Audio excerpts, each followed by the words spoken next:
এখনকার সময়ে মা-বাবারা তাদের টিনেজ সন্তানদের নিয়ে একটা চ্যালেঞ্জের মুখোমুখি হন এবং তারা প্রায় একটা অভিযোগ করেন যে তাদের সন্তান কথা শোনে না। হয়তো খেতে বসেছেন, তাকে ডাকছেন, সে মোবাইল চ্যাটিং করছে বা গেম খেলছে, বলছে, "এই তো আসছি, এক্ষুনি আসছি।" একটু পরপর আবার ডাকছেন, সে বলছে যে, "এই তো এসে পড়েছি, হয়ে গেছে, হয়ে গেছে।" কিন্তু হয়ে আর যায় না। ১০ মিনিট ১৫ মিনিট পার হয়ে যায়। একটা পর্যায়ে বিরক্ত হয়ে বলে যে, "আমি খাবো না, যাও তোমরা খাও।" আবার হয়তোবা সে হঠাৎ করে দুপুরের পরপরই সেজেগুজে বাইরে চলে যেতে চাচ্ছে। আপনি অবাক হয়ে যাচ্ছেন যে এখন কেন বাইরে যাবে? তখন আপনি তাকে থামালেন যে, "যেও না। কি ব্যাপার? কোথায় যাচ্ছ?" "কাজ আছে।" "কি কাজ আছে?" "এটা কাজ আছে।" আর কোনো জবাব নেই। সেটা তোমাকে শুনতে হবে না, কি কাজ আছে। চটপট সেটা বলে চলে গেল। এখন আমরা এটা নিয়ে মা-বাবা অনেক কষ্ট পাই, দুঃখ পাই, হতাশ হই। ভাবি যে এমন কেন? আসলে বাস্তবতা কি? বাস্তবতা হচ্ছে যে সন্তান কথা শুনবে না, এটাই কিন্তু স্বাভাবিক। তার মধ্যে একটা বিশেষ করে টিনেজ সন্তানের মধ্যে কথা না শোনার একটা প্রবণতা আছে। তারা লজিক দেয়, পাল্টা লজিক দেয়। আসলে আমরা কি আমাদের সময়ে মা-বাবার প্রতিটা কথা শুনতাম? শুনতাম হয়তো, কিন্তু মনে, মনে শুনতে চাইতাম না। ভাবতাম যে এমন কেন করছে? কষ্ট পেতাম, অভিমান করতাম, ক্ষুব্ধ হতাম। কিন্তু সরাসরি হয়তো প্রতিক্রিয়া ব্যক্ত করতাম না, মুখের উপর না করে দিতাম না। তো এই কারণে এখনকার সময়ের মা-বাবাদেরকে কিন্তু অনেক বেশি আধুনিক হতে হবে, স্মার্ট হতে হবে, সময়োপযোগী হতে হবে।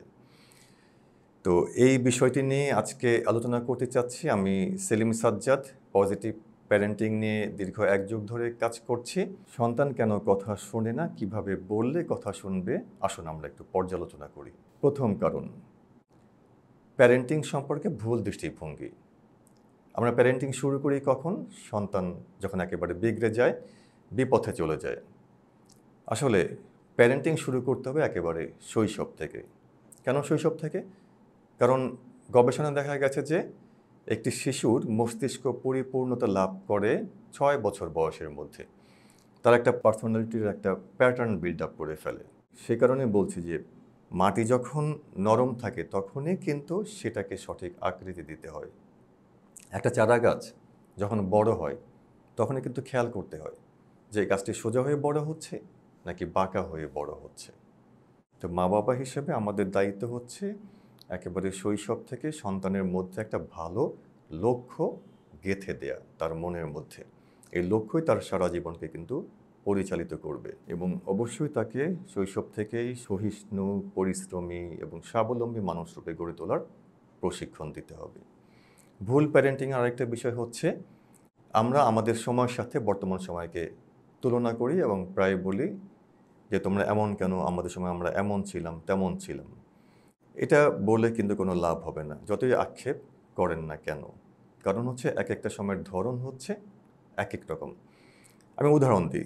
ধরেন ছোটবেলায় আমাদের মা-বাবা প্রায় আমাদের হয়তো বকাঝকা করতো, মারধর করতো এবং মারধর করার পর তারাও আবার মনের মধ্যে কষ্ট পেত। এজন্য সান্ত্বনা স্বরূপ আমাদেরকে বলতো যে, "তুমি কেঁদো না। মা-বাবা যে জায়গাটা আঘাত করেছে সেটা বেহেশতে যাবে।" আমরা আবার সেটা শুনতাম, মানতাম, বিশ্বাস করতাম, কান্না থামিয়ে দিতাম। এখন বলেন, এখনকার ছেলেমেয়েদেরকে এটা বললে তারা শুনবে, মানবে। তারা কিন্তু পাল্টা জানতে চাইবে যে, "কেন মারলে?" এবং তারা ক্ষুব্ধ প্রতিক্রিয়া ব্যক্ত করতেই থাকবে। সুতরাং এখনকার টেকনিকটা হচ্ছে আলাদা। এখনকার টেকনিকটা কি? এখনকার টেকনিক হচ্ছে সন্তানকে গুরুত্ব দিতে হবে। তার যে একটা আলাদা স্বাধীন সত্তা আছে, স্বাধীন সত্তার যে একটা বিকাশ আছে, এই বিকাশটা যেন সুন্দর হয়, ইতিবাচক হয়, সে ব্যাপারে মা-বাবা হিসাবে আমাদেরকে পথটা কীভাবে তৈরি করব সেই শিল্প কৌশল কিন্তু আমাদের জানতে হবে। সেজন্যে সন্তান আমার কথা শুনছে কি শুনছে না, তার চেয়ে গুরুত্বপূর্ণ আমি সন্তানের কথা মনোযোগ দিয়ে শুনছি কিনা। এটা হচ্ছে খুব গুরুত্বপূর্ণ। আর এটাকে আমরা বলতে পারি ল অফ ন্যাচারাল রিটার্ন হিসেবে যদি বলি, সেটাও কিন্তু আমাদের জন্য প্রয়োজন। অর্থাৎ আমি যেটা চাই সেটা আগে আমাকে করতে হবে। আমি যদি চাই আমার সন্তান আমার কথা শুনবে, তাহলে আগে আমাকে আমার সন্তানের কথা শুনতে হবে। আমি যত মনোযোগ দিয়ে, যত মমতা নিয়ে শুনবো, দেখবেন সন্তান তার চেয়েও বেশি মনোযোগ এবং শ্রদ্ধা নিয়ে আপনাকে রিটার্ন দিচ্ছে, আপনার কথা শুনছে।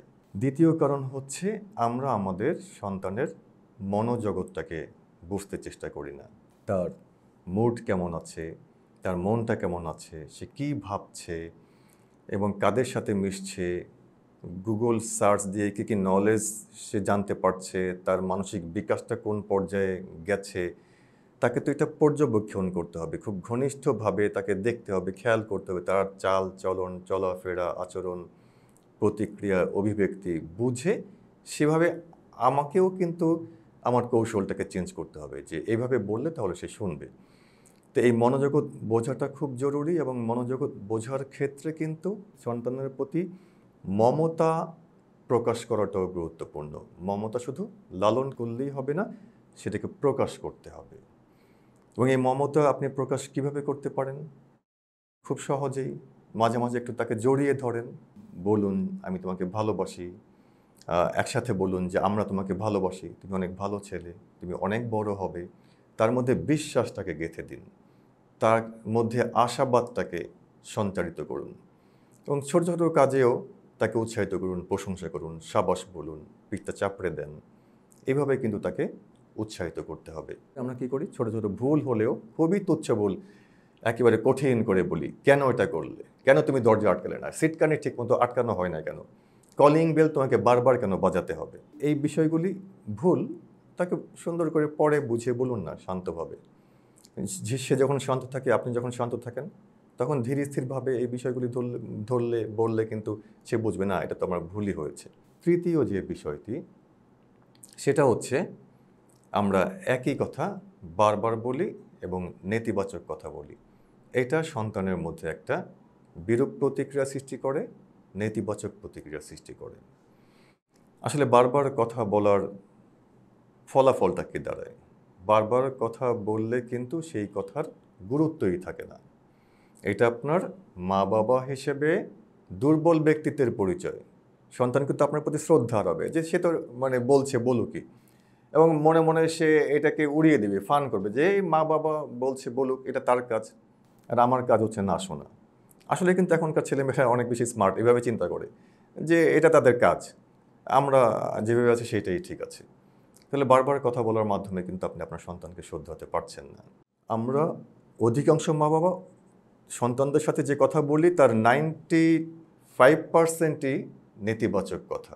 তোমার দ্বারা কিছু হবে না, তুমি গোল্লায় গেছো, মাথা ভর্তি গোবর, বাসা থেকে বের হয়ে যাও, ইত্যাদি ইত্যাদি।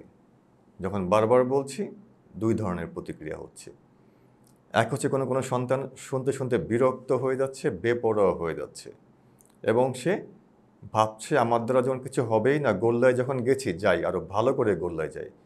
তখন সে শান্তির খোঁজে, স্বস্তির খোঁজে আপনাদেরকে ছেড়ে বাইরে চলে যাবে, বন্ধুদের সাথে মিশবে, এবং সেখানে যখন মিশবে অস্থির উত্তেজিত মন নিয়ে, তখন যে সে ভালো কারোর সাথে মিশবে তা কিন্তু চিন্তা করার কারণ নেই।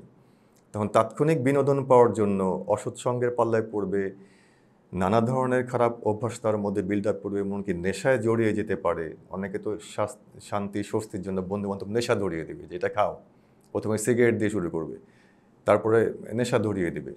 এখনকার চারিদিকে যে পরিবেশ এমনটা হচ্ছে কেন, সে কারণে হচ্ছে। তারা ভাবছে যে এর মধ্যে দিয়ে আমরা শান্তি স্বস্তিও পাচ্ছি, ফ্রেন্ডদের সাথে একটু মেলামেশাও হচ্ছে, আবার এটা স্মার্টনেস। নানাভাবে কিন্তু প্রলুব্ধ হয়ে আমাদের সন্তানরা বিপথে চলে যাচ্ছে, এবং সেক্ষেত্রে যে আমি একটা নেতিবাচক ভূমিকা পালন করলাম মা বাবা হিসেবে, এটা কিন্তু আমরা সবসময় বুঝতে পারি না, সচেতন থাকি না। আমাদের এই সচেতন থাকাটা হচ্ছে খুব গুরুত্বপূর্ণ। আর হচ্ছে সন্তানের এনার্জি লেভেলটা বুঝতে হবে যে এই বয়সে সন্তানদের এনার্জি লেভেল অনেক বেশি থাকে, তারা একটু কর্কশ কণ্ঠে কথা বলে, একটু জোরে জোরে কথা বলে, লম্বা সময় নিয়ে কথা বলে। এটাকে তার বুদ্ধিমত্তা বিকাশের একটা স্বাভাবিক পর্যায় হিসাবে নিতে হবে। সবশেষে এসে বলতে চাই, মা বাবা হিসেবে আমরা সন্তানকে কিভাবে গাইড করব, এতক্ষণ যে আলোচনা শুনলাম সেখান থেকে জিস্ট পয়েন্টগুলি যদি আমরা বেছে নেই, তার মূল কথাটা হচ্ছে যে সন্তানকে আদেশ, উপদেশ, নির্দেশ, নেতিবাচক কথা বলে আমরা কিন্তু কখনোই তাকে ইতিবাচকভাবে প্রভাবিত করতে পারবো না। তাকে ইতিবাচক কথা, মমতা, ধৈর্য, ভালোবাসা দিয়েই তাকে প্রভাবিত করতে পারবো, এবং তখনই সে আপনার কথা শুনবে।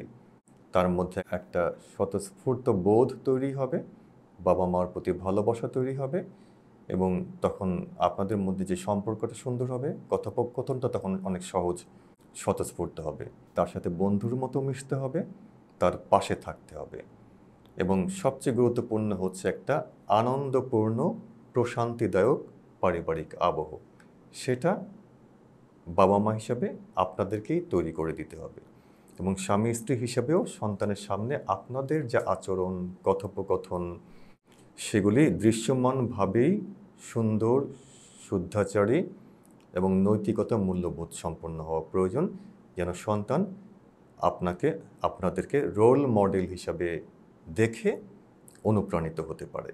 এই যে গুণাবলীগুলি অর্জনের জন্য আমাদেরও করণীয় আছে। এই আধুনিক বিশ্বে সারা পৃথিবী জুড়ে কোটি কোটি মানুষ এবং মা বাবারা প্যারেন্টিং যখন শিখছেন, পাশাপাশি মেডিটেশনটাকেও তারা শিখছেন। এই মেডিটেশন নিয়মিত চর্চা করার মধ্য দিয়েই তাদের মধ্যে এই বিশ্বাস, এই ধৈর্য, এই সহনশীলতা, প্রশান্তি, আনন্দপূর্ণ একটা অনুভূতি এবং মমতার শক্তির জাগরণ ঘটছে এবং তাদের মধ্যে একটা সহজ স্বতঃস্ফূর্ত বুদ্ধিমত্তার বিকাশ ঘটছে, প্রজ্ঞার জাগরণ ঘটছে এবং যার ফলে খুব সহজেই তারা সন্তানকে ইতিবাচকভাবে তার মনোজগৎটাকে যেমন বুঝতে পারছে এবং সেভাবে তাকে সঠিক প্রক্রিয়ার মধ্য দিয়ে প্রভাবিত করতে পারছে। তো সবসময় সন্তানের পাশে থাকবেন, তার হাত ধরে থাকবেন, হাল ধরে থাকবেন। নিয়মিত মেডিটেশন করুন, ভালো থাকুন। আসসালামু আলাইকুম।